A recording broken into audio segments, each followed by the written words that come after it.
Hey, Taylor Johnson here.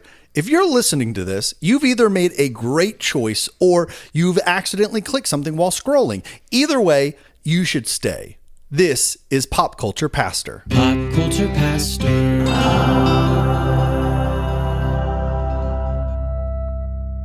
All right, Cody. Did you see the Lanterns trailer that dropped today? I did, loosely based on my real life story.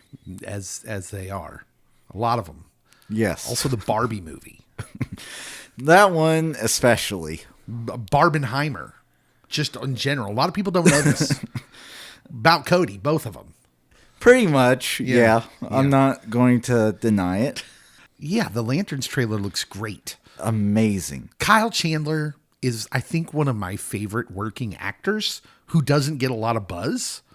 He was the coach in Friday Night Lights, the TV show, of course. What else has he even been in? Office Space?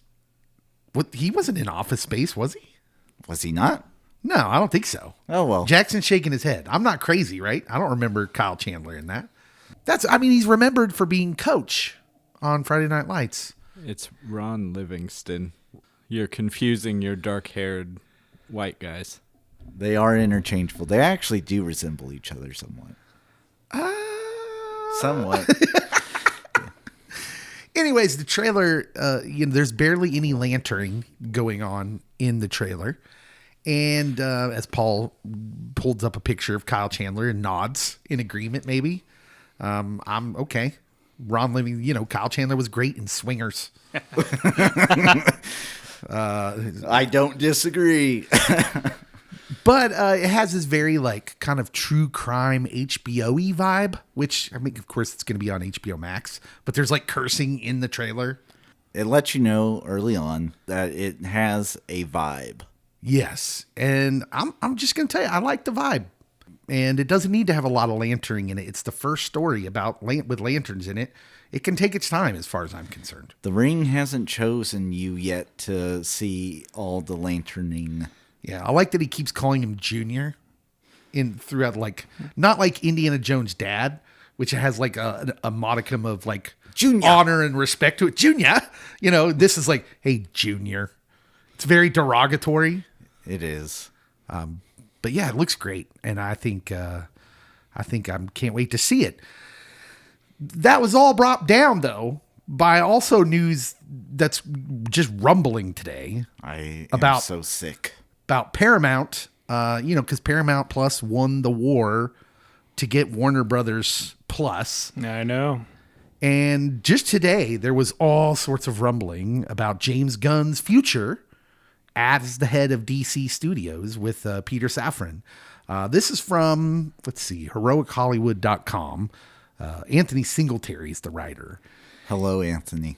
He says every fandom owned by Warner Brothers Discovery is in 5-alarm fire mode now that it seems Paramount will be the company successfully taking over the studio in a merger. Most relevant to this site is DC Studios and what Paramount CEO David Ellison plans to do with co-chairs James Gunn and Peter Safran if the merger goes through. I should say this is Pop Culture Pastor, the podcast. Yeah, no one knew. My name is Dave. Cody's here. I am. Also Jackson. Juke. Thank you. And Paul. Hiya. Paul's back from a couple weeks ago. You might remember Paul being here. And so I've returned. I love it when Paul does voices. He does. Here's the problem, Cody, as our friend Anthony, the writer, gets into here. Apparently, Paramount Plus's leaders, these Ellisons, are well known for playing partisan with their politics. Very much so. A little bit. When it comes to running Paramount. They're transparent about that. So they've been really transparent about their priority as far as CNN, which is part of the mergers, part of the holdings. But they really haven't said much about the movie division, so everyone's just kind of speculating. But many people are speculating that James Gunn and Peter Safran are guys that maybe they're not big fans of because of their political stances. So I'm going to hold my horses, and I encourage the listeners to as well. If I know anything about these individuals, they're capitalists at heart. Yeah. If money's being made, I think that they're going to keep with those particular heads. So this is a big summer / end of 2026 as well for DC, because this will be the litmus test if DC's a profitable company or not. So does that make you feel good? Because you're putting all your chips in the Supergirl Clayface basket. And Lanterns. Okay, but Lanterns is a TV show. Yeah, but HBO Max now has the ads, so there'll be ad revenue. They can figure in profitability. CNN's the big one that I think they're really about. And then after that, it's, well, now we have a new streaming site because Paramount and HBO Max will combine.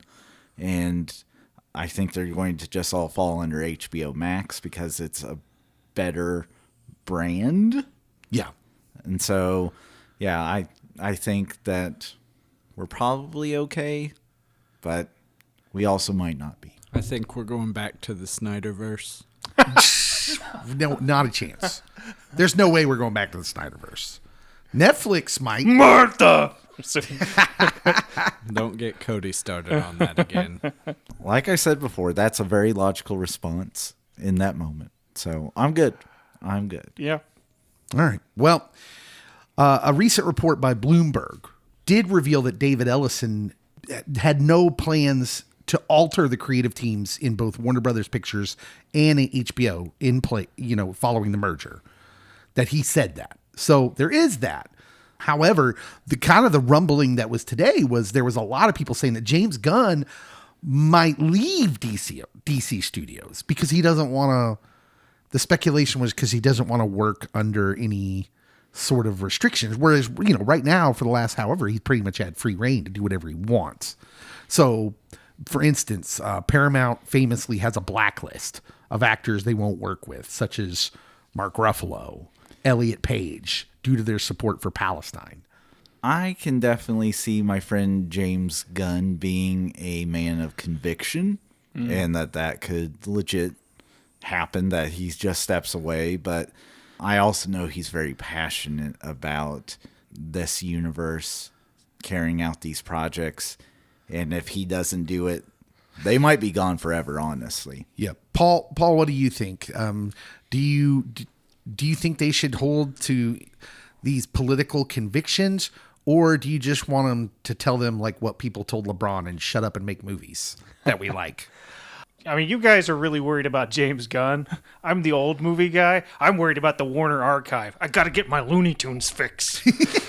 Well, they're coming out with that movie finally. Yeah. That one that they were just not going to put out. They sold it to Catch Up Entertainment. Seriously, the guy that seems to be the one you're not happy with would be Zaslav. Yeah. Then, right? But yeah, I don't know. All I know is, Cody, we were talking earlier before we started recording that Lanterns, that trailer comes out. I liked Superman. I'm looking forward to Supergirl. And I am, a Marvel guy, finally excited for an interconnected DC universe. Yeah. And now they're going to pull the rug. And I'm just like, listen, Warner Brothers, y'all just can't get out of your own way. I'm here. I'm ready to give you money. Take it. And The Rock's nowhere near. He's not going to mess this up. He's going to rearrange the hierarchy once and for all. I'm going to rearrange that wall. I really agree with Cody. I think capitalism will win out until there's external pressure on them. So, Yep. From your lips to God's ears, Paul. yeah. Let's hear it for capitalism. Yay. Okay, you guys want to play the movie game? Love Sure. to. All right, let's play the movie game. We'll be right back.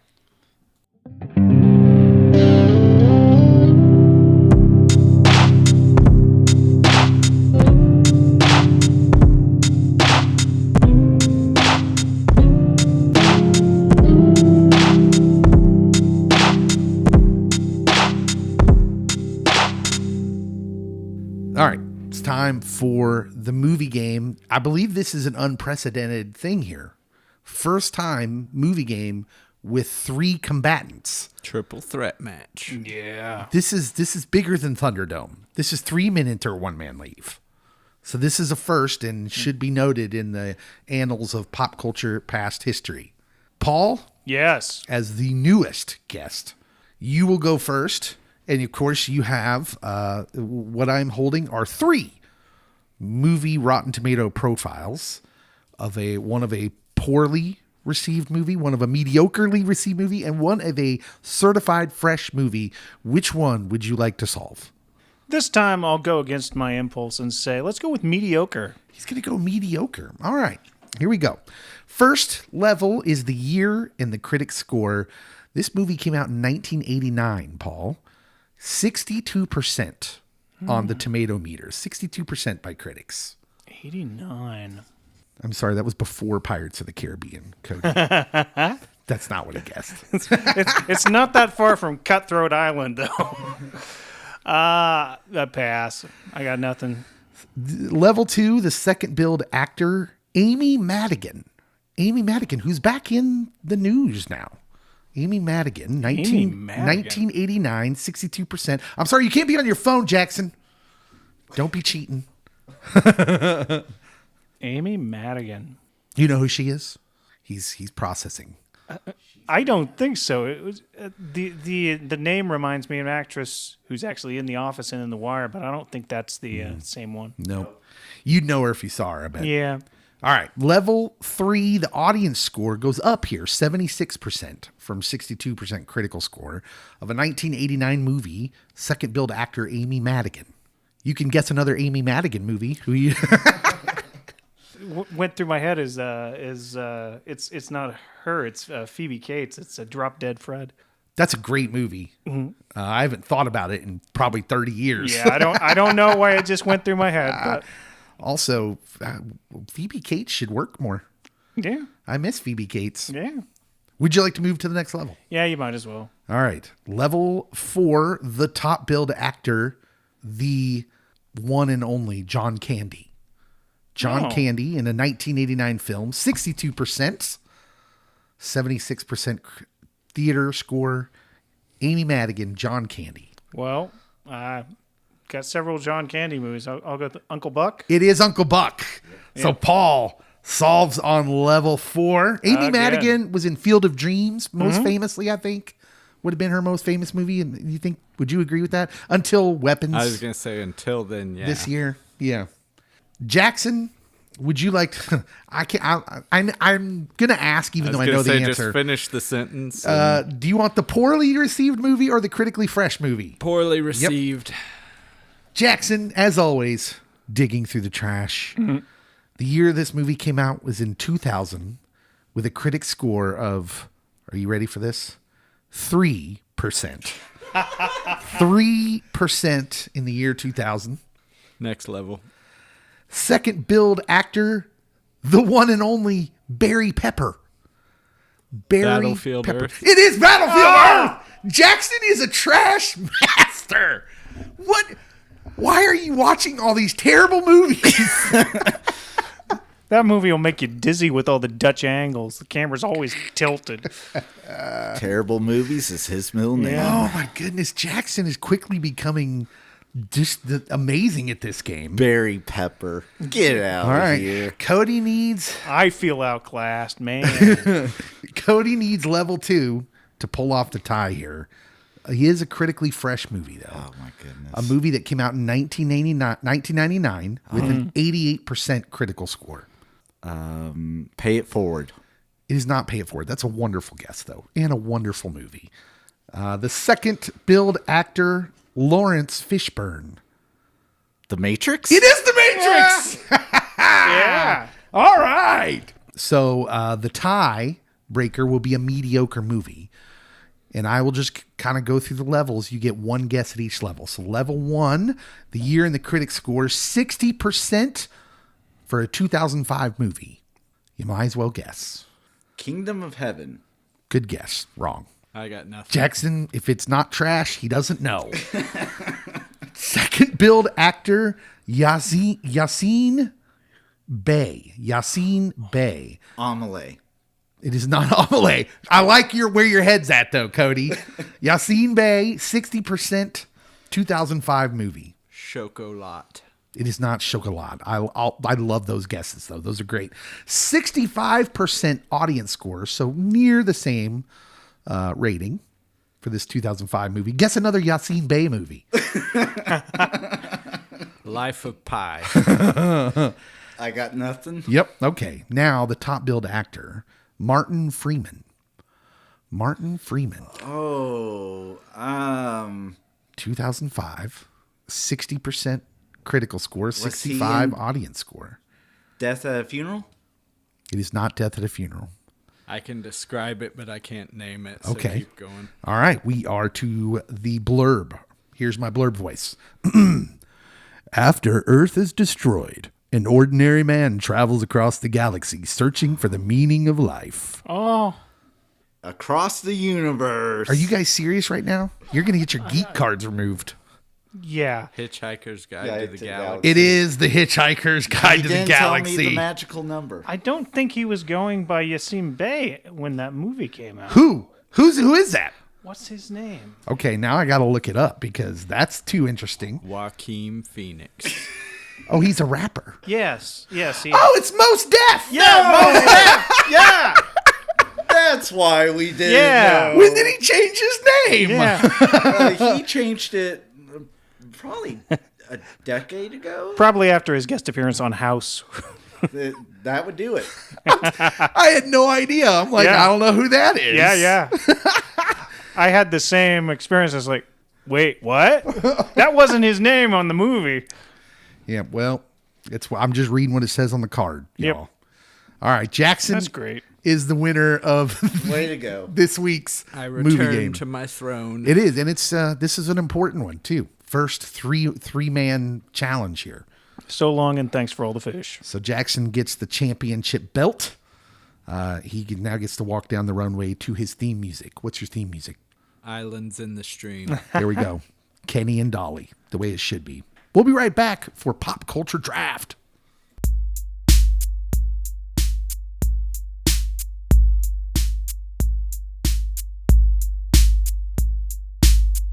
All right, Cody, you ready for this? Oh, I was born ready. We've been inspired by the Ides of March, My favorite March holiday, unless Easter's in March. where a beloved podcaster was stabbed in the back 23 times by his co-host. Some may say, no, Dave, this is about Julius Caesar. I say nay. I say thee nay. Okay. No, okay. No.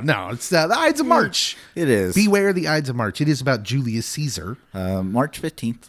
and maybe probably real history, but made famous in pop culture, namely by one Bill Shakespeare. It honestly is the day that I think about eating a salad. Julius Caesar got stabbed 23 times by people he trusted, Cody. In his honor, we're drafting our favorite betrayals in pop culture. It's a pop culture draft. It is a pop culture draft. And we're pretty much ready to go. We did our spinning offline. We figured we wouldn't record it this time. Sorry if you don't trust the results. And we never are doing that again because I don't It's think rigged. I don't think Cody's ever gotten to go first before, and this time Since he the does. first time I think I went first, and then after that I was dead last every single time. It's going to ruin the format. So here is the format, in case you're wondering. We're going to do 3 rounds of just open drafting. Your favorite betrayals in pop culture. Now, these betrayals can come from anywhere. Movies, TVs, books, video games, whatever that these people can can defend. The interpretation is loose. If you can make the case it's betrayal, you should bring it. No duplicates. If someone takes your pick, you have to go elsewhere. This does count for the special category rounds as well. So if it goes in the 3 normal ones, then it can't be used in any of the special categories. Now, one of the special categories is a quote that someone says while they're betraying. So technically that's not the same. So you will be able to use that because you're drafting a quote, not a person. But in our special categories, we usually have 2, the ones we're going to get to later. We figured, well, since we like wrestling and since Jackson and Cody really like wrestling, we draft the best heel turn, which is sort of betrayal in wrestling-ese. And then, of course, the coldest betrayal line. Who dropped a cold line as they were betraying a character? We want the quote, so we will draft a quote. Eat fish. Does someone say that? I hope Or is so. that, or are you just telling me what you're going to say to me as you betray me? Exactly. It's all Foreshadowing. It's foreshadowing. It's all see. That's why we bring the professor, because he knows all the terminology. Foreshadowing, MacGuffin. Sure, I got them all. Yep. And so I guess there's nothing else to do now. Gaffer. But Yes. someone call the gaffer. Aren't we with a production like this? Aren't we supposed to have a spread like the food table? Where's the craft table? The craft table. That's it. Can I be the best boy? Yes. Jackson, you've always been the best boy. All right, Cody, you get to lead off. Go ahead and draft your first pop culture betrayal. So this is one that probably came to me third in my mind, but I think that it is probably the most iconic. And Strategy. He's going strategy. also probably fits the holiday the best. It actually takes place over 2 movies, All right. and it involves Caesar or Caesar. Yeah, I'm talking Koba turns on Caesar in Rise of the Planet of the Apes, and it concludes in Dawn of the Planet of the Apes. That's what happens when you are too wordy with your titles. But you have Caesar, who is leading the apes. He is compassionate towards humans and towards apes. But that's not good enough for Koba. No siree. And there's emotional betrayal that happens in Rise of the Planet of the Apes. But it concludes with the shooting of Caesar and then framing it to look like humans did it. So then it completely tarnishes what Caesar's dream was. I'm just impressed you can keep all the titles of those movies straight and in the right order. How do you even do that? My wife loves this franchise. It's a very That's amazing. And I love my wife, so it's a very good franchise. Yeah. yes. And since it involves Caesar and a betrayal, I really think you should get bonus points for there being a Caesar involved. That's amazing. yes. I hadn't even thought of that. That wasn't even Yeah, on my that's- list. Well, thank you. That's done. impressive. Jackson gave a golf clap. Yep. So I will also, that's a solid first pick. So Cody Unanimous golf clap. picks Koba from Rise of the Planet of the Apes. / Dawn of the Planet of the Apes. Rise/Dawn. So I get the second pick. I'm going to go, like Cody says, I go chalk a lot. I'm going to go the chalkiest of chalk that ever chalked. I'm going to go with the reason the holiday exists. It's not really a holiday, but we should make it a national holiday because we're all about betrayals here. Oh, I got I'm it. going with Brutus from Julius Caesar, the actual Shakespeare play, also HBO's Rome, which don't sleep on HBO's Rome. It came out during The Sopranos, so it gets swept under the rug, but it really shouldn't because it's amazing. But Brutus is the OG. He's the prototype. Every betrayal in Western storytelling owes a debt to Brutus. What makes him the all-timer is the tragedy of his motivation because he actually loves Caesar. There's almost a father-son vibe to them. He's younger than Caesar. He didn't betray him for power or money or jealousy that a lot of betrayals will come from. Brutus was convinced it was for the good of Rome, which makes him simultaneously the most noble and most devastating betrayer in literary history. Shakespeare understood that the worst betrayals, Paul, come wrapped in good intentions. It's true. Those hurt. When you read that line, et tu, Brute, don't you kind of read that dramatically? There's a tendency to want to read that dramatically, but I don't think it's dramatic. I actually think he's sad. They capture this so well in HBO's Rome series. He's been stabbed 23 times. He's turned to see his basically adopted son holding the knife. And what I had always kind of read as et tu, Brute, is actually more like, and you, Brutus? And in the HBO series, they take out the line completely, and Ciaran Hinds, who's a wonderful actor, He is. does it all with his face, and it's just tragic. And Julius Caesar, even in that show, is not like a figure that you rally around. So you're not feeling terrible for him, but his face is just so like, oh man, that's rough. So yeah, my pick is Brutus from Julius Caesar. So I almost went with that one, but I would have done the 1953 movie, Oh, who was in that one? Marlon Brando. Oh, wait, okay. When But Brando, Brando's Mark Antony. yes. So like it would not have been him playing. I could have been a Caesar.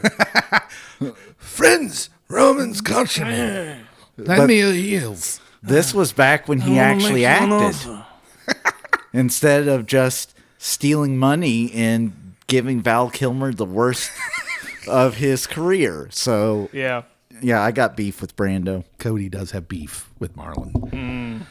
That brings us to Jackson. Jackson, your first pop culture betrayal. David, Yes, Jackson. I'm going to echo the sentiment of tonight's episode and betray Cody by taking Dennis Nedry from Jurassic Park. Oh, all right. He We got Dotchin here. sells out John Hammond, sells out the park, and his misdeeds bring death and destruction and ultimately compromise the park itself, all for the sake of a little bit of extra money. And he meets his just desserts by the what I affectionately refer to as spitty thing, because I did not learn its actual name for several years after the movie. The Spittysaurus. Yes, the spitty thing with the fan. This was kind of my first exposure to Wayne Knight. So this was, for some people it was Newman. For some of us it was Space Jam. So he was one of those where this is what he's always been to me. Every time he shows up in anything, kids, movies, anything like that, I'm like, I don't trust this guy. And I'm just waiting for him to undo the entire movie. Isn't that weird, though? We talked about this in the Space Jam episode we did recently, where I can't think of a character actor who's more all over the place, because he's a lovable character in Space Jam, and he just is that guy. Yeah. And yet, yeah, he shows up in all these kind of, most character actors play like roughly the same character-ish, Sometimes. because, it's not that they can't, it's just Right. that they're so good at, Yeah, they get typecast. it seems like every era has their army general guy, actor. Arlie And- Ermy. But yeah, Wayne Knight's talented, man. Yeah. He's And got range. he makes what should be a one-note, one-dimensional character, because Dennis Nedry is that. He's so over-the-top greedy. They make it so obvious. Like he's arguing with Hammond about pay. He should be a one-note character, but he's great. And you cheer when he meets his end. Absolutely. I do want to point out the obvious dad joke. He got his just desserts by becoming dessert. There you go. Absolutely. Dennis Nedry from Jurassic Park. Paul? My first one, we're going back to 1979. We're going Ash from Alien.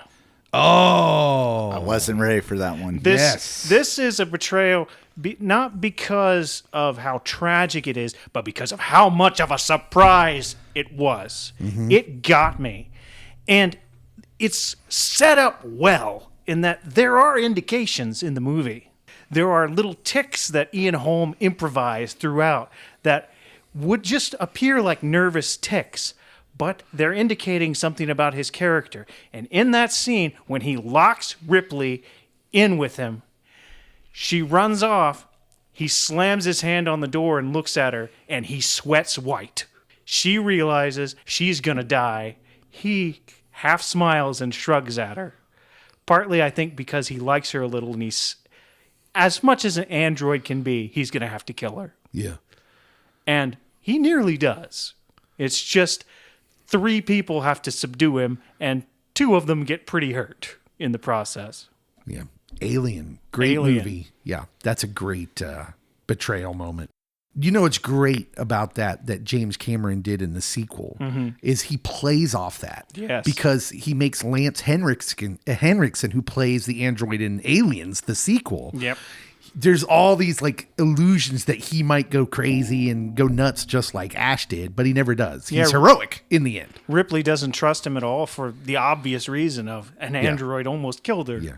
It's great stuff. Yeah. Cody, I'm back. round 2. So this one, it's another big geek culture event. I'm going Lord of the Rings, Saruman.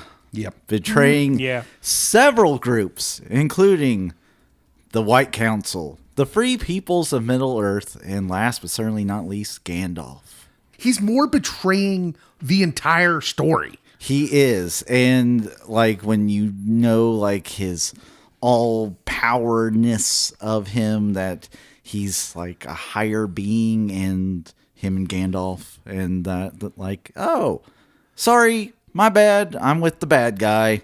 Deuces.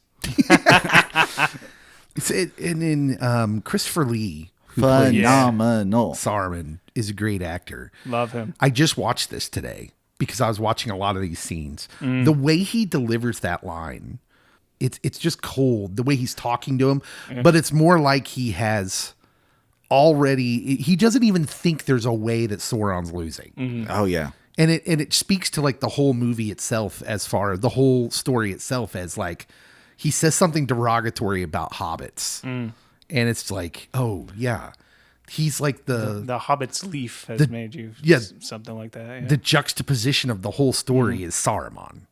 And when Gandalf leaves, he has the "So we were chosen death." So close is the door of man. Yeah. Yeah, Yes. it's great stuff. So, It's a good pick. He was on my list. Yeah. yes, I figured if we're going to go with one IP that's big, might as well go with the next big one. Yeah. So now we're to my second pick, and now I don't know whether to go big IP or to go a little bit lesser known. I'm going to go somewhere in the middle, I think, because I'm going to go to Game of Thrones. Okay. My pick is Lord Walder Frey, the initiator of a little thing called the Red Wedding. And if you don't know about Sounds the Red festive. Wedding, it's this one changed television, full stop. Because before the Red Wedding, audiences all operated under the unspoken agreement with the storytellers that main characters are mostly probably safe. Unless, Sure. some season finales, whatever. Plot armor. George R.R. Martin shreds that notion somewhere in the middle of book 3. And in the TV show, it gets shredded in about 4 minutes and sends millions of viewers into genuine grief and shock. And what makes it an all-timer is the setup. Westeros is a terrible, awful place where terrible, awful things happen. And the only thing of any sort of sunlight in Westeros is they have this weird tradition where hospitality is favored by their gods. It's like the biggest unwritten law of unwritten laws, that when you are showing hospitality to someone, you protect them, you bring them into your home, you feed them, you can't do any harm to them. And so that's what makes this, that's been beaten into you over the course of 2.5 books or whatever. And that's what makes this so awful is some of your favorite characters, the Starks, get killed, get murdered. And I remember when I was reading the book way back when, I threw the book across the room. It landed in the corner where it stayed for like 2 weeks. And I was ripping through those books because I loved them. But that one stayed there in the corner of my room for 2 weeks before I picked it up again. I was so mad. That's my pick. Lord Walder Frey, The Red Wedding. Jackson. For my second pick, I'm going Order 66, Star Wars Revenge of the Sith. This was one that we all saw coming, but, for somebody who's kind of a fringe Star Wars fan and didn't really know how they got where they were in A New Hope, it was maybe not shocking, but it was satisfying. It was something worth remembering in those prequels, which to me didn't have a lot of memorable moments. And suddenly it just flips everything on its end and changes the entire dynamic. Characters you've come along with for the past 2.5 movies are just suddenly gone. It's not really drawn out or anything like that. It's just changes the entire dynamic of the film at the drop of a hat. And I don't know if I can put Darth in with that one, or we're calling those two separate. I mean, you could have said, I think you could have said just Anakin Skywalker, but I think the way you said it It's more matches, Palpatine. because it's more of a conspiracy than just Anakin. I mean, Anakin, there's betrayal there. Yeah. But Order 66, you're talking about something bigger, which is a betrayal on a much higher order. I mean, it's literally Palpatine who's execute Order 66. And literally is a power play that creates an empire. Yeah. So I think it works. Yeah. Yeah. You know what's crazy about that scene, the montage of when that scene's happening, is, of course, all the stuff with Anakin's great. And, of course, the younglings, Right. which has become a meme. But, like, that whole prequel trilogy is so colorful. You know, the original trilogy is kind of drab and gray, which I think all of this is, of course, intentional by Lucas. Whereas the prequel trilogy is very bright and has lots of colors. And even in this scene where Jedi are getting betrayed, they're on these worlds where it's super colorful. But you know what makes it work? Because there's almost a tendency to be like, I can't feel sad when it's this colorful. Oh. It's John Williams' The score, secret weapon man. of Star Wars is John Williams. Yeah. Gosh, the music is so sad. Yeah. And like you feel that in those moments. And when by the time you get to Yoda, who's feeling the ramifications in the Force, I've almost got a tear. Almost. Yeah. Good pick. No, it's true about the visuals on that. You're channel surfing. You will recognize those movies when they show up because nothing else looks like them. No. So I rewatched the prequels last year. I think we did a Be Kind rewind for Revenge of the Sith. I will say, man, something we didn't talk a lot about that I noticed this time, beautiful cinematography, absolutely gorgeous looking movies. Yeah. Now the acting, Oh, I'd have that fight. I think it's the script. It's not the actors. well, certainly that could be an argument. Paul, what's your second pop culture betrayal? My second pick. I'm really surprised I got to keep this one. All right. Since it's not my first one. We're going a year later, 1980. Star Wars Episode 5, The Empire Strikes Back. And it is Lando. Yes. There we go. Also on my list. Yes. I could have picked things that hit harder, but I went back and looked at this. This is 2 scenes. And it's so good how it's done. Because you meet Lando, and it's a fake out of he acts like he's very hostile. He acts like he's going to arrest Han or put him in jail or not. And then it turns out to be a happy prank. So you see him all jovial, and that carries into the next scene with him. And then they pull the rug out from you again. It's about as good as you could do this kind of Flash Gordon-inspired thing of they just pulled the rug out on me twice. And in this kind of thing, I really only expected once. Have you never done that with friends you haven't seen in a while? What? The old, you got a lot of nerve coming around here, you dirty scoundrel. Yes. Yeah. Maybe I hung out with weird friends. No. No, man, that's a great pick. Great pick. I almost wanted to go later just because the best line out of that is probably with the back and forth between Lando and Vader with the I am altering the deal, pray I don't alter it any further, and the follow-up, this deal is getting worse all the time. It's, that's probably the best lines out of it, but I feel like Robot Chicken ruined that, though. it is real funny. I love that one. Clown shoes. What's crazy about that is, like, for us 80s kids like Cody, Thank you. Lando becomes like Benedict Arnold. Yeah. Lando is the name for someone who betrays you, who acted like a friend. And the funny thing is out of all these we're doing, he redeems himself pretty quickly. Pretty quick. But it's like the shocking manner of which it happens. There's something that we don't recognize a lot of, though, there again, because I know it's easy to bag on Lucas and his script writing, but there are story points here that we don't give enough credit to. Yeah. Because in Lando, the viewer also gets to see how far Han has come. Yeah. Because they're essentially two sides of the same coin. It's just Han has been with these new friends and they've changed him. But you get the feeling that it easily could have been switched if Lando had ended up here instead of Han. Cody, your third and last pop culture betrayal. I'm going with the TV show Friends. You're going to take my pick. Joey kissing Rachel. You are not going to take my pick. No, but he is a sleaze. I have know thoughts. you're going to. I have thoughts. I have a feeling that we were on a break. It's going to be mentioned, but no, this is way bigger than that one.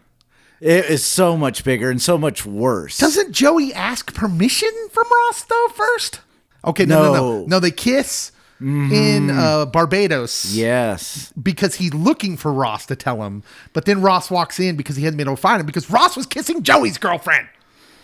I am going to say that it is definitely Joey, though. Cody Because says Joey's trash. he is. Thoughts? And so is the TV show Joey. Now I'm the one that feels betrayed. Joey is a cultural touchstone that we did not appreciate when it was here, and now it has left us. Yeah. Aw. I think we were unfair to Joey. The And show. Joey's also maybe the best friend next to Chandler. I would agree. I would totally agree. It's between Chandler and Phoebe, and the rest of them are awful people. And so you can definitely lump Joseph into the awful person category. All right. It's one thing, and I mean, it's one thing if this is your friend's ex from a long time ago and you don't really hang out with either of them too much, but now it's, oh, you basically live with all these people, and like, no, gross. Okay. Joseph, gross. Well, you might think that I would wait until this pod drops to sway our listeners into fighting you on this. But I'm going to go ahead and use my third pick to fight back on this now. And you're going to be wrong. My third pick for Betrayal is one Ross Geller from Friends. We were on a break. Here's what makes Ross a legitimate all-timer in the Betrayal conversation. The argument wasn't even cold yet, Cody. Rachel calls him at the museum, upset, wanting to work through it. And Ross, rather than sitting with the discomfort of it being in a difficult relationship moment, like an adult, went out and sleeps with the coffee girl from his building. The same night. A woman he barely knew within hours. And then, compounded by the betrayal of trying to hide it, getting caught, and spending the next decade, literally a decade, Cody, of the show, arguing about the semantics of whether a break constitutes a breakup. What elevates Ross into the Betrayal Hall of Fame, though, Cody, is the specific cruelty of the context. This is not a casual relationship. This was the girl he had pined for since high school.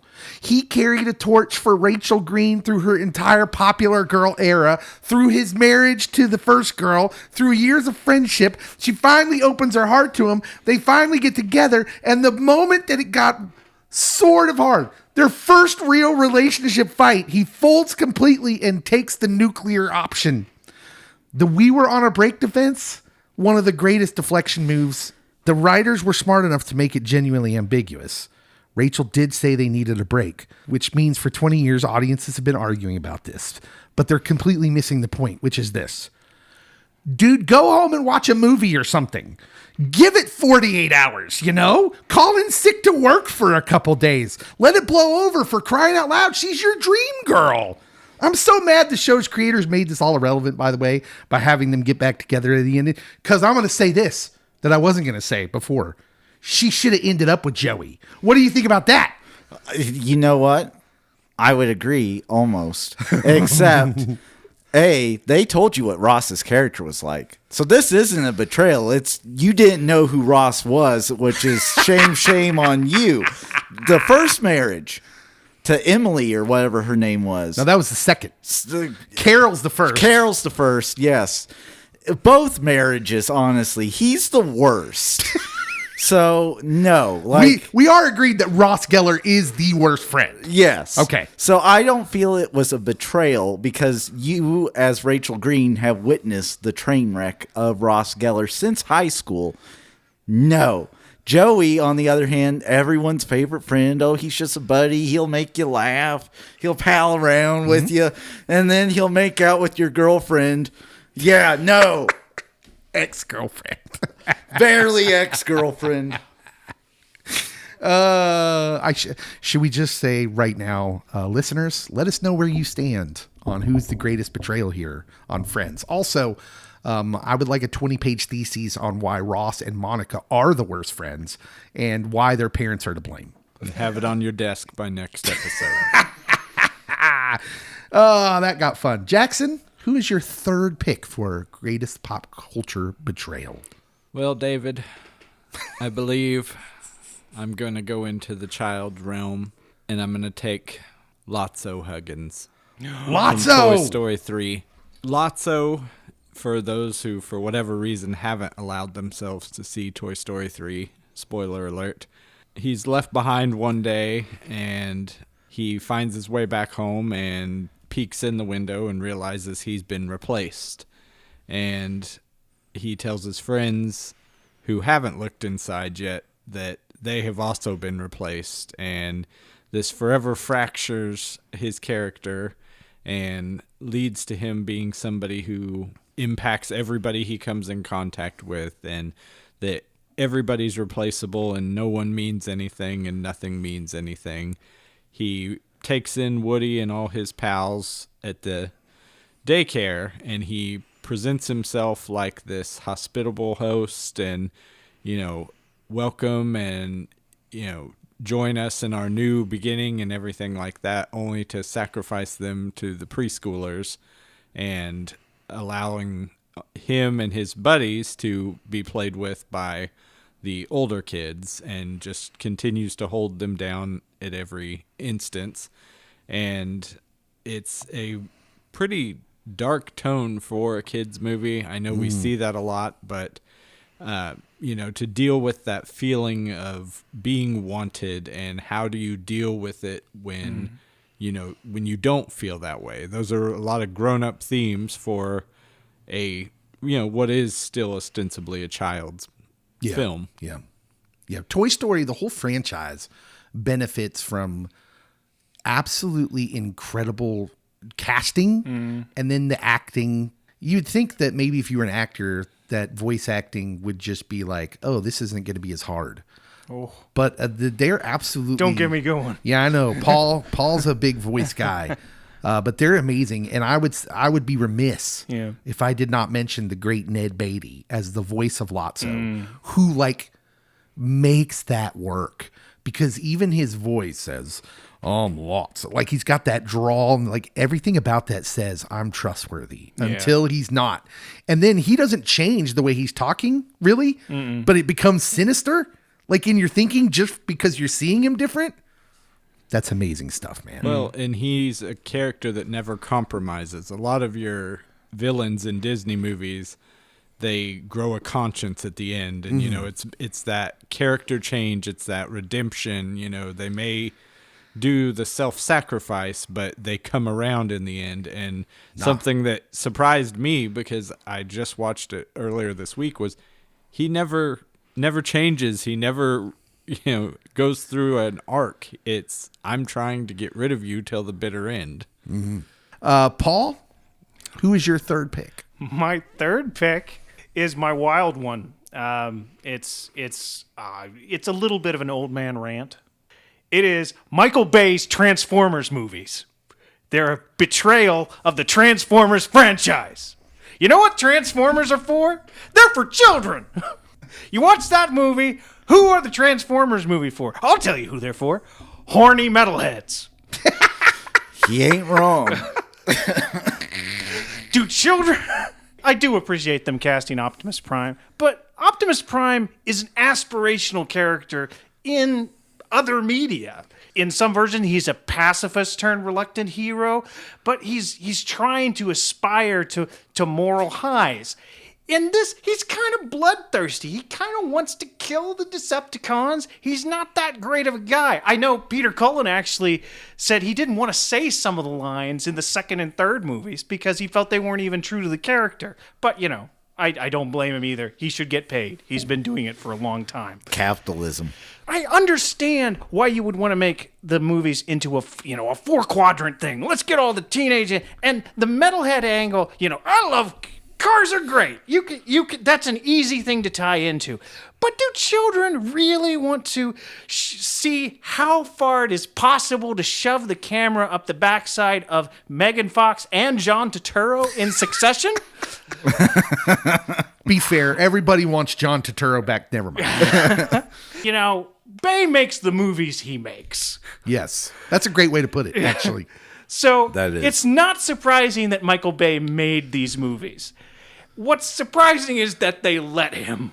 They took away most of the aspirational parts of the characters. They replaced them with crude humor and stereotypes, and also made the designs so busy that it's difficult to distinguish the characters, especially the Decepticons. Mm-hmm. In the cartoons, it's really easy to tell the Jets apart, like Starscream and Thundercracker, and Skyfire. I know too many of these names, but they're supposed to be toys. It's supposed to be easy to tell them apart. They're supposed to be bright and colorful. And I tell you what Transformers movie I did watch, because I stopped at the second one after Michael Bay said, it doesn't matter what I do, the fans will watch it anyway. I feel like the franchise should strive for more than that. And I did watch Bumblebee, which is Bumblebee was good to this audience, and it is good. It didn't do well because I would argue the 5 Michael Bay movies have poisoned the well for better Transformers movies. Yeah. Rant over. Oh, I couldn't agree more, actually. I think the Transformer movies are trash. I can remember the exact point in the second one where I was like just done. And I would have left the theater if it wasn't like a date night with my wife. Was it John Turturro at the Great Pyramid? No, it was the robots that I think they just made up for that movie that were like clearly skids and mudflats speaking like a weird like cultural dialect. Like yeah, I'm sitting here. I couldn't think of anything else but the Phantom Menace and how much flack George Lucas got for the Trade Federation accents and the Gungan accents and like this movie Michael Bay's just going to get off scot-free. Yeah. And I was like, no, because this is way worse. Yeah. It was way worse. It's way worse. And they were cursing, and I'm just like, I'm done. Yeah. This is stupid. And no Stan Bush anywhere. No. No. I'm sorry, Michael Bay. You got to bring back the master from the original soundtrack. Yeah. The Linkin Park song was good. It was all right. Yeah. But yeah, that's a great pick. That's a great pick. I have no arguments. I feel the first 3 are passable, but that 4th one is where I got off the bus. They're passable. They're all passable. I did tell local celebrity TJ Miller that I loved him in the 4th Transformers when he dies brutally halfway through it. Yeah. He appreciated it. Thank you, Michael Bay. Yep. Michael Bay's style works for some things. I'm just going to tell you, I enjoyed Pearl Harbor. Yeah. I enjoyed The Rock. In between... Dwayne? Not that one. I think in between 2 and 3, he made Pain and Gain, which is probably the most hilarious appearance of The Rock ever. He's very funny in that. That's Marky Mark in that one as well? Yes. Yeah. It also has possibly the slowest death of Tony Shalhoub ever. Well, Poor Tony. That should be on everyone's list. Yes. Right? That Tony Shalhoub guy. All right, it's time for our special categories, Cody. We go with the same order, so you get to lead off our best wrestling heel turn. I nearly did all my picks before as wrestling heel turns to limit how many you actually had. Mm-hmm.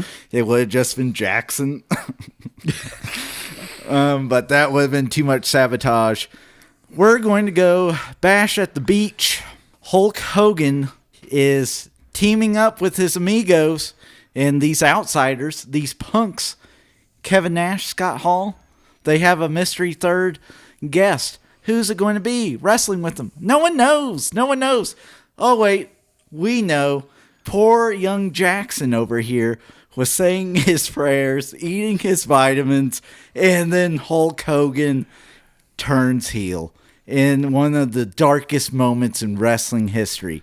He goes from a law-abiding citizen that just uses vitamins and says his prayers to graffitiing buildings, people, belts, and growing out his facial hair and only bleaching his mustache. This is where going first really benefits you, because I'm not sure there's another heel turn that comes close to this one. And give it the proper respect.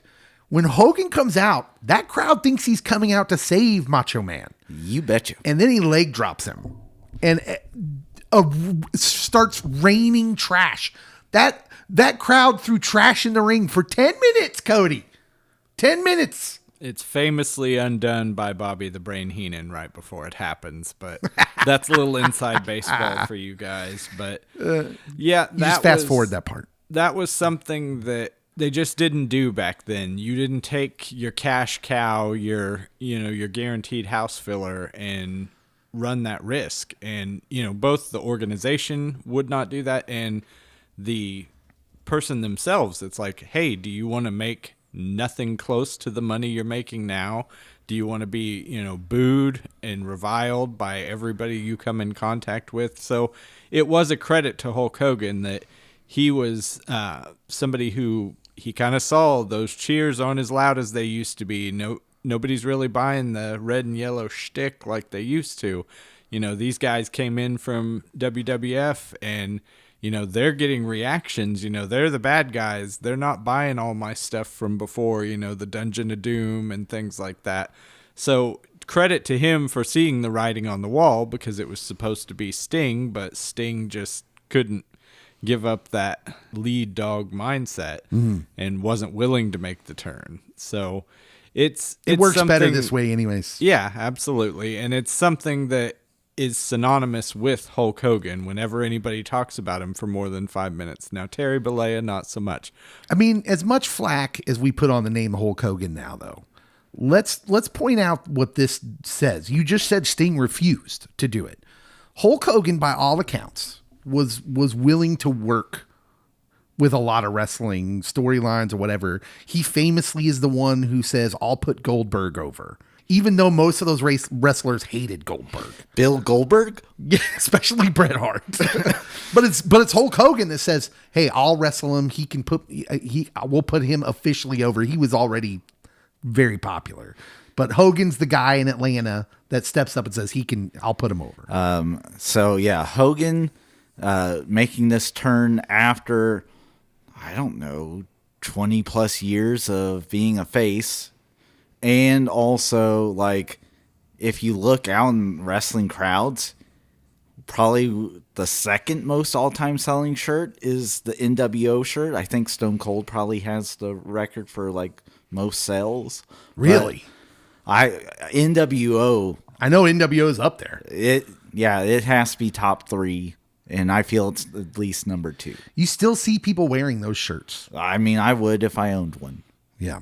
So for my pick, and because I don't really, I go through my late 90s, my kid phase, then there's my late 90s phase, and my friends were watching it, and that event actually is what gets me back into wrestling. I remember watching Bash at the Beach with my friends and watching that, and I was hooked. I'm watching every Nitro after that. And so that was a big moment. And so then I'm out of wrestling. When WCW goes under, I'm so sad that I just kind of get out of wrestling for a while. Now, recent years, you have brought me back a little bit. I at least pay attention to what's going on in wrestling if I don't watch every event. But I do watch a lot of the events because they invite me. And the only thing I can think of that comes close actually happened last year in 2025. Because by all accounts, John Cena, in 20 some years of wrestling, was kind of like the ultimate company man. Very similar to Hogan, if I'm not mistaken. He never turned heel. He was just always that guy. And fans, that's not because fans didn't kind of want it at some point. They kind of wanted him to go heel. He just never did. And then he comes back in this retirement year. He's supposed to be riding off into the sunset as a legend. And he picks up a chair and he destroys the guy that the entire fan base had been waiting for to complete his, what did he call it? His story. I don't even know. But Cody Rhodes. And what makes it work for me is that John Cena does not get enough credit for being as good of an actor as he is. The face he's making when Cody is hugging him, like The whole thing, that whole moment is just priceless. And like, look, I'm just going to say it. I'm a John Cena honk now. I did not want to watch Peacemaker. After watching Peacemaker, I'm not sure that I should be a fan of Peacemaker, but John Cena, I am a fan of. I'm a fan of John Cena. John Cena's my pick. I think he did a masterful heel turn at the Elimination Chamber in 2025. Give peace a chance, Dave. I will. I love peace so much, I'm willing to kill anyone and everyone to get it. Yes. All right, Jackson, who is your wrestling heel turn? Dave. David. Yep, that's me. My choice for greatest wrestling heel turn is, it's actually more of a sound than any statement or action, but it's Seth Rollins turning on the Shield. The Shield was somebody that, it was a group of Roman Reigns, Seth Rollins, Dean Ambrose, and they were all reasonably different characters. Any group of wrestling fans could find one person in that group to be a fan of. You had Dean Ambrose, who was kind of more the mouthpiece. He was the one everybody expected to eventually turn. You had Seth Rollins, he was the high flyer, and then you had Roman Reigns, he was the power guy. So they were kind of like wrestling NATO. Yes, absolutely. There was something for everybody, and it was a group that had started out as just your heavies and, doing the bidding of CM Punk at the time. And they spurned off of that and became probably WWE's top act at that point. And they had just dominated Triple H, Randy Orton, and Batista, 2 separate pay-per-views, and just were at their absolute peak.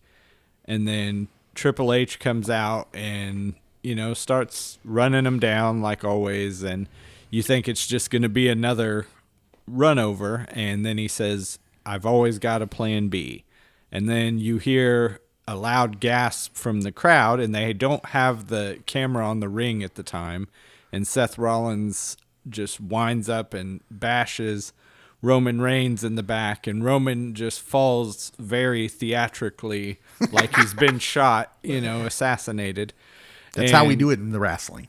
You see Dean Ambrose, he just turns around because he's heard it, and then he's got this big gasp on his face before he gets hit as well. And it was something that, Seth has launched his career off of, and it's something people still bring up, similar to Hogan, that when you talk about him, he's the one that destroyed the Shield. And to have something where you can still get caught up and you can still feel something as an adult wrestling fan, when you can see all the men behind the curtain and you're no longer saying your prayers and eating your vitamins, it's something that stands out.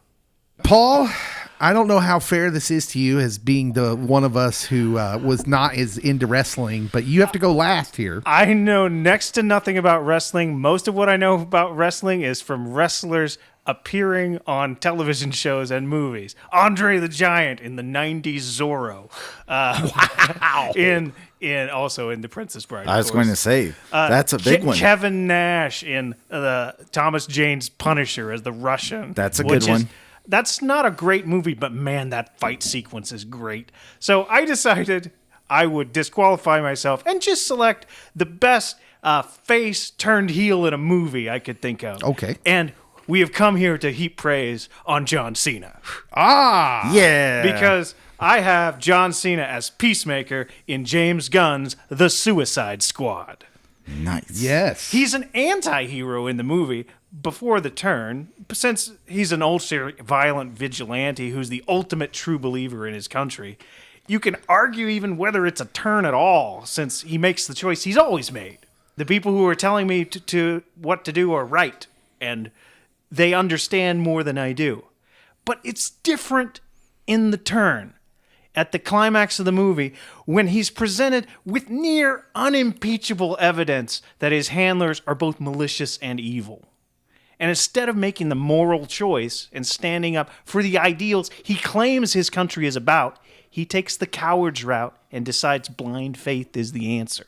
there's just so few things scarier than someone putting religious fervor behind man's organizations. Prove it to me, and I still won't believe it. You got to give peace a chance. And that action factors pretty heavily into the series. It actually. does. Yes, it As does. you would imagine. The series is about him struggling with that now. At least I've watched the first season, and that's Oh, what the I see second is- season has a lot more to do with it. Yeah. Yep. All right. Now we move on to the coldest quote dropped during a betrayal. Cody, you are first. This is tough. And I tried to give you this one. Well, this show. And then you decided to stab me in the back and argue friends. Oh my goodness. You made me feel like the most important person in the whole world, and then you abandoned me. I earned this job. I deserve it. You don't belong here. The only one who believed in me was Rupert. I'm going with Nate the Great, Ted Lasso. The only one who believed in me was Rupert. Oh, I want to punch Nate. That's a good one. I wanted to go with Nate. I just couldn't place him in my top 3. It's such a good one, though. This quote, as he is saying it, and ripping out Ted's heart, and ripping out my heart. Yeah. I'm like, you dirty dog. Does it hurt so bad because there may not have been ever a character that's been betrayed in pop culture that you liked more than Ted Lasso? Yeah. And like, again, Ted Lasso basically brought him into the fold of the team where he was, let's throw our towels at this guy. That's who he was before. He brought you up. He also, spoiler, gets redemption, but it takes a while. He has not been fully redeemed yet in my heart. Come on, man. If Beard can do it, so can you. It's tough. I love that guy. He'll play characters on British panel shows that are just crazy. Oh, he's a wonderful actor. Yeah. Nick Muhammad. Yeah, very good. Look, he better be back in season 4 of Ted Lasso. Yeah. I'm going Disney for my quote. Disney is just loaded with betrayals. You could go Lion King, you could go all these ones, but the one I'm going to pick actually works on a meta level as well, and it comes from a movie called Frozen. Listen, Prince Hans in Frozen is like the George R.R. Martin of Disney movies, of Disney cartoons, because they're subverting all the tropes in this movie. There's the point where you think it's going like any other Disney movie where Anna has been seriously injured by Elsa, and she thinks she can only be healed by love's true kiss. This is going like every other Disney property ever. And they get in there and their lips are almost touching when Prince Hans says, "Oh, Anna, if only there was someone out there that really loved you." That line, I find that line to be I remember the first time I was watching with my kids, I was like, oh my gosh, that's so awful, because it's not just a refusal to help. He's twisting the knife in her insecurity. Anna's a girl who grows up isolated and starving for connection, desperate to be loved, and Hans takes that vulnerability and exploits it for the entire movie. And then in this desperate moment when she's literally dying, he leans in close and whispers her greatest fear back to her. And then, of course, there's the meta of it all, because it's 2013. Disney has spent decades selling little girls the idea that a handsome prince was the answer, that a guy like Hans is the answer. And then he wasn't, because this is amazing, because it's basically Disney admitting their betrayal of every little girl who grew up thinking some dude could fix their life. Sorry. So I thought you were going to say we finish each other's sandwiches. We do finish each other's sandwiches. See? Whew. Amazing. All right. That's my pick. Prince Hans. Jackson? David. Let's follow me to 1991, I would gladly do that. to a film that Cody might still not be allowed to watch. Probably. Let's go with Am I My Brother's Keeper from New Jack City? Oh, my goodness. Nino Brown himself. First of all, Cody is definitely still not allowed to watch this movie. But all us real ones, Yeah, we were with you. absolutely. Nino Brown. Say the line again. Am I my brother's keeper? Yes, I am. Well, and Wesley's really selling it as well. He's got the double tier going. It's not just the Denzel, it's the double tier. And Did they copyright that? yes, it is the Denzel when you just get the one. You know, the whole movie up to that point, they've been the Cash Money brothers. You know, they're not anybody you should be looking up to and revering, but they're doing what they want to do and they're having a good time while they do it. But as with siblings often in, you know, any kind of competition, there's one that's at the head and then the other one that wants to have a little bit of that sunshine. And Yeah, there's always a point when the good time becomes a serious business, doesn't it? absolutely. And G Money's tired of being disrespected and he's tired of Nino eating first and, you know, him getting the scraps. So he tries to do some of his own business and that causes Nino some trouble. So they go up to the rooftop and have themselves an argument and Nino says the only way to make this right. And then he raises the gun and says, "Am I my brother's keeper? Yes, I am." I haven't thought about that movie in years. Cody, I might let you watch it. That's reminding me of Mice and Men. Paul, Okay. what's your quote? My quote is from the oldest movie I've picked yet.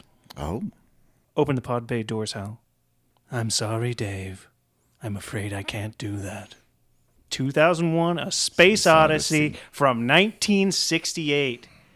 I noticed that both this and Alien are kind of about fear of AI.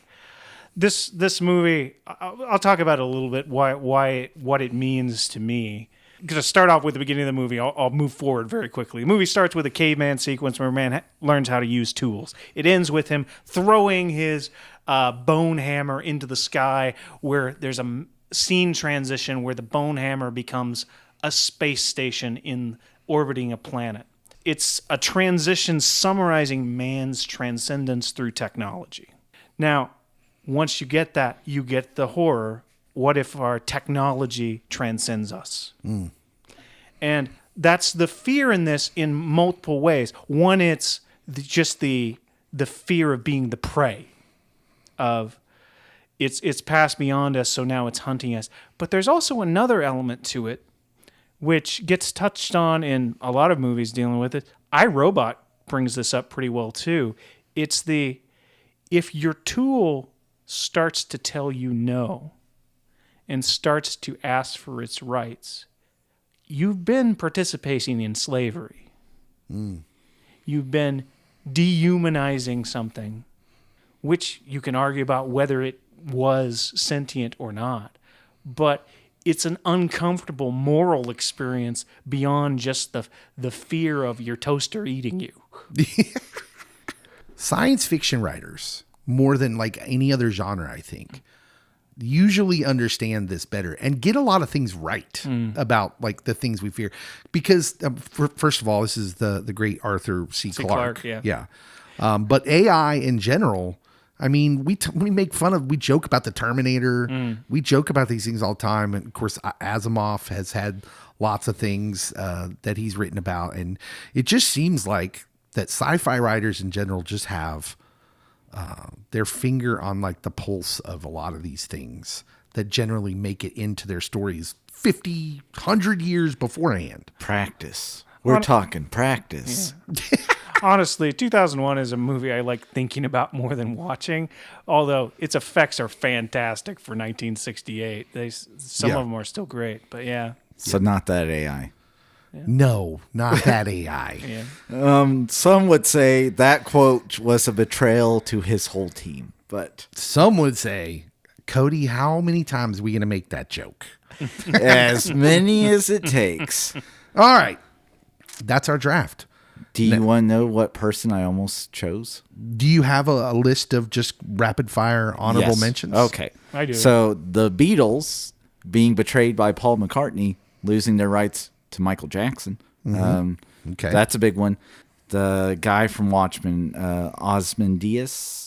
Ozymandias? Yeah. thought about that one, yeah. That one's a big one. That one's a good one. Also would have been a great cold drop line because he tells Rorschach, like, I'm not a Bond villain. I did this 20 minutes ago. Yep. There is the betrayal of Lex and Clark in Smallville, Okay. Yep. which I was shocked you didn't go there. There's not a moment, though. They draw that out for so long. Then Barney betraying Ted and How I Met Your Mother with his relationship with Robin. Okay. That's a moment. Long live the king. I know it was you, Fredo. Godfather. That's a big one. I'm surprised no one picked that one. Then I tried to erase you. I betrayed my own sister's child. That's Sammy and betraying Belle in Days of Our Lives. Oh, my gosh. You're welcome. That's for all the Days fans out there. Jackson, did we have any that we didn't mention on your list? David. You were chosen one. It was Yeah. said that you would destroy the Sith, not join them, bring balance to the Force, not leave it in darkness. Yeah. Just Anakin. Yes. Yeah, just Anakin. Annie. Little Annie. Yep. He hates sand. He gets everywhere. He shouldn't go for the high ground. It's understandable. Yeah. Paul, what do you got? I actually had another Star Wars related one, and I don't know if you guys watched Andor, but in the second season, Mon Mothma has to, we'll say, suborn the murder of her childhood sweetheart. And it was actually in my coldest line because it's a last attempt at maintaining her innocence when she's talking to her superior, and who's very much implying this is what's going to happen. And she says, "I'm not sure what you're saying." And the superior just looks at her sadly and says, "How nice for you." And it's just one of those things that sticks with you. Yeah. Yeah, on my list that didn't get mentioned, Carter Burke from Aliens, the ultimate in corporate schmarm, played perfectly by Paul Reiser. Yes. Billy Loomis and Stu Macher from the original Scream. That is a heavy betrayal because it's with someone in Sidney Prescott's friend group that did the betraying. And then I think the one that I almost wanted to do, but it didn't quite make the list, was Edmund from The Lion, the Witch, and the Wardrobe, who sells out his entire family for Turkish delight. Candy! He did it for the candy, Jackson. I see no problem in that. Turkish Delight isn't that great. No, it's terrible. All right. Give me a Twix, I'll think about it. What do you guys think? Who did we miss? This was a broad category. I'm sure there's some betrayals that stick out to some of our listeners that we did not hit on. Let us know in the comments for this. Of course, be on the lookout for the social media posts to vote on which one of us is going to win this draft and why it is me. Be on the lookout for that. Subscribe, follow us. We'll see you next time.